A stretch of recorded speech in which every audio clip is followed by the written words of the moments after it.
warahmatullahi wabarakatuh. Puji kepada Tuhan, berselawat kepada Nabi.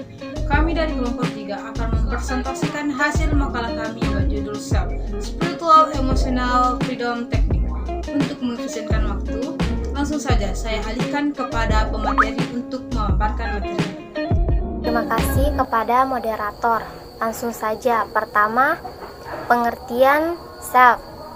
Spiritual Emotional Freedom Technique atau Self merupakan suatu terapi psikologi yang pertama kali ditunjukkan untuk melengkapi alat psikoterapi yang sudah ada. Self adalah salah satu varian dari cabang ilmu baru yang dinamai energi psikologi.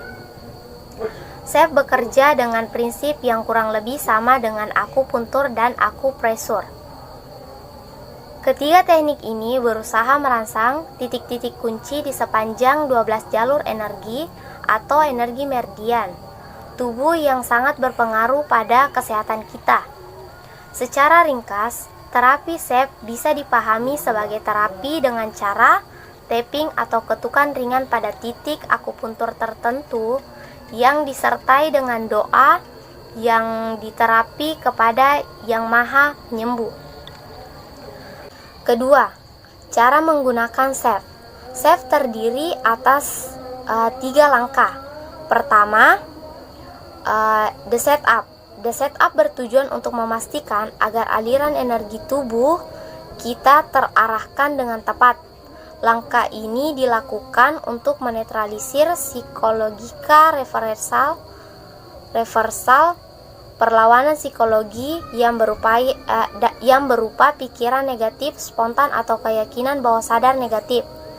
Tahap setup yaitu dengan menekan titik source spot dada kiri atas atau karate chop di tangan kiri. Titik source spot di dada kiri atas ditekan sambil diputar sambil membaca doa kepasrahan sebanyak 3 kali, seperti, "Ya Allah, meskipun saya menderita sakit kepala yang tak kunjung sembuh, saya ikhlas, saya pasrah padamu sepenuhnya." Kedua, the tune in. Masalah fisik. Kita melakukan tune in dengan cara merasakan rasa sakit yang kita alami, lalu mengarahkan pikiran kita ke tempat rasa sakit dibarengi dengan hati dan mulut kita berdoa. Ketiga, the tapping. Bersamaan dengan tune in, kita melakukan langkah ketiga, the tapping. Pada proses ini, tune in yang dibarengi tapping, kita menetralisir emosi negatif atau rasa sakit fisik.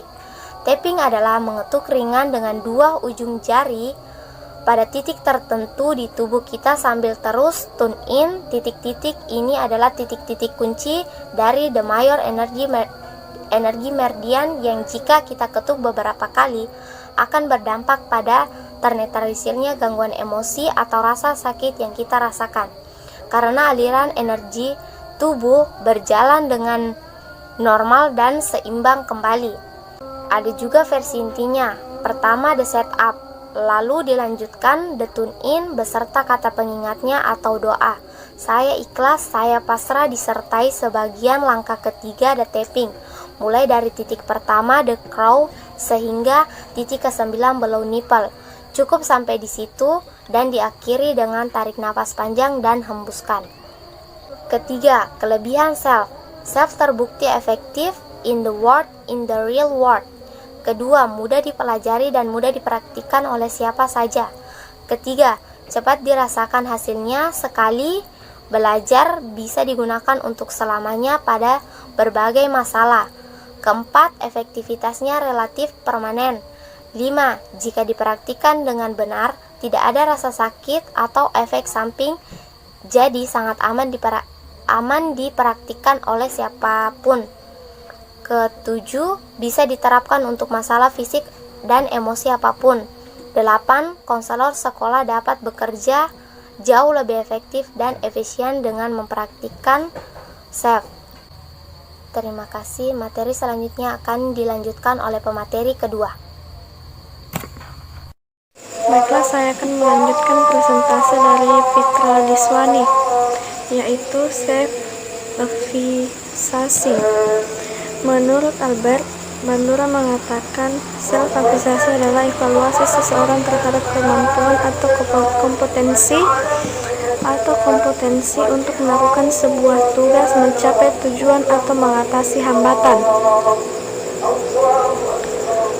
Sedangkan Robert A. Baron dan Donnie Dine mengatakan self-efficiency adalah keyakinan seseorang akan kemampuan atau kompetensinya atas kinerja tugas yang diberikan, mencapai tujuan, atau mengatasi sebuah hambatan.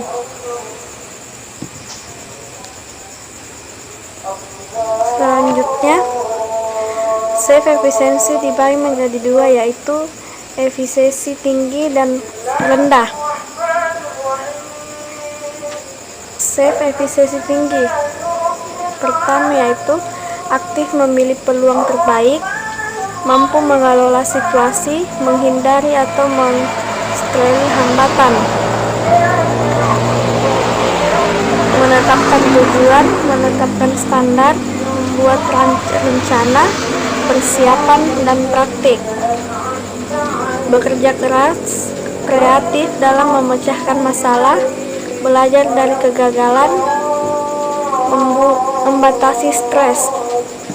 Adapun self-efisiensi rendah yaitu aktif memilih peluang terbaik, mampu mengelola situasi, menghindari atau menstreami hambatan, aspirasi lemah dan komitmen rendah, fokus pada kekurangan pribadi, tidak melakukan upaya apapun, berkecil hati karena kegagalan, menganggap kegagalan karena kurangnya kemampuan atau nasib buruk, mudah khawatir, stres, dan menjadi depresi, memikirkan alasan untuk gagal. Selanjutnya, faktor-faktor yang mempengaruhi perkembangan self-efficiency, yaitu keberhasilan dan kegagalan dalam pembelajaran sebelumnya, pesan dari orang lain, kesuksesan dan kegagalan orang lain, kesuksesan dan kegagalan dalam kelompok yang lebih besar. Selanjutnya yaitu terapi sufistik. Terapi sufistik adalah terapi pengobatan penyembuhan yang bertujuan untuk mengembalikan keseimbangan, keutuhan, dan kesatuan antara dunia fisik dan metafisik yang mengintegrasikan dimensi fisik, mental, emosional, dan spiritual.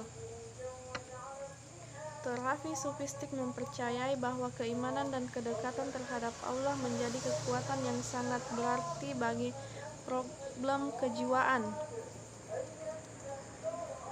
Terapi sufistik meliputi taubat, suhud, sabar, dan tawakal.